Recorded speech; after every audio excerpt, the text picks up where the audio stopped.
ዋሊያዎቹ በሰላም ወደ ሞሮኮ ገብተዋል። የኢትዮጵያ ብሔራዊ ቡድን ከረጅም ሰዓታት ጉዞ በኋላ ካዛብላንካ መሐመድ አምስተኛ አየር ማረፊያ በሰላም የደረሰ ሲሆን የልዑክ ቡድኑ የኢሚግሬሽን ጉዳዮችን ካጠናቀቀ በኋላ በቀጥታ ከካዛብላንካ 102 ኪሎ ሜትር ርቀት ላይ ወደምትገኘውና ጨዋታ ወደሚደረግባት አልጀዲዳ ከተማ የሚያመራ ይሆናል ሲል የኢትዮጵያ እግር ኳስ ፌዴሬሽን ማስታውቋል።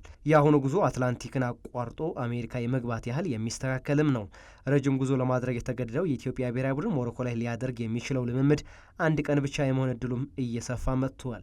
ሳውቶሜ እንደ ኢትዮጵያ ብሔራዊ ቡድን ረጅም ጉዞ ስለማድረጉ አንዳንድ መረጃዎችም ጠቁመዋል። በዚህ የቅድመ ማጣሪያ ከ11 የምስራቅ አፍሪካ ሀገራት መካከል 6 ወሳኝ ጨዋታ የሚጠብቃቸው ሲሆን ምድብ ማጣሪያውን ማን ሊቀላቀል ይችላል የሚለው ተጠባቂ አድርጎታል። የኢትዮጵያ ብሔራዊ ቡድን ተጋጣሚ ሳውቶሜ ሞሮኮን የመረጠች ሁለተኛው ሀገር ሆናለች።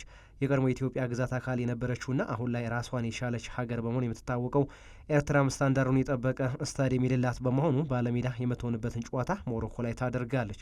ከ18 ዓመት በኋላ ወደ አፍሪካ ዋንጫ ማጣሪያ የተመለሰችው ኤርትራ በግብፃዊው አሰልጣኝ እየተመራች ዛሬ ከኢስዋቲኒ ጋር ትጫወታለች።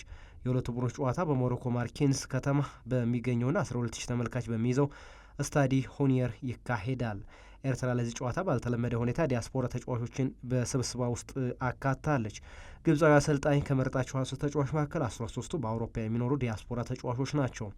ሳውቶሜ በዲያስፖራ ተጫዋቾች የተሞላ ቡድን ለኢትዮጵያ ጨዋታ አዘጋጅታለች። ብዙዎች የአፍሪካ ሀገራት አሁን ላይ ከሀገር ውስጥ ይልቅ ለዲያስፖራ ተጫዋቾች ቅድሚያውን ሰጥተዋል። ለሁለት ተከታታይ ዓመታት የኢትዮጵያ ፕሪምየር ሊግ ኮከብ ግባግቢ ሆኖ ያጠናቀቀውና አሁን ላይ በግብጽ ሊግ እየተጫወተ የሚገኘው የቀድሞ የሐዋሳ ከተማ አጥቂ አሊ ሱሊማን የቀይ ባህር ግመሎች በሚል ቅጽል ስም ለሚታወቀው የኤርትራ ብሔራዊ ቡድን ቁልፍ ተጫዋችም ሆኗል። በዘንድሮ የኢትዮጵያ ፕሪምየር ሊግ ደግሞ ኮከብ ግባግቢነቱ በ10 ጎሎች እየመራ የሚገኘው አዲሱ የሲዳማ ቡና ፈራሚ አቤል ያለው ነው። ሁለቱ አጥቂዎች የሚያመሳስላቸው በኢትዮጵያና በግብጽ በፕሪምየር ሊግ መጫወት መቻላቸው ነው። ታዲያ ከሁለቱ አጥቂዎች በዚህ የቀደመ ማጣሪያ ጨዋታ ማን ይሳካለት ይሆኑ የሚለው በጉጉት ይጠበቃል።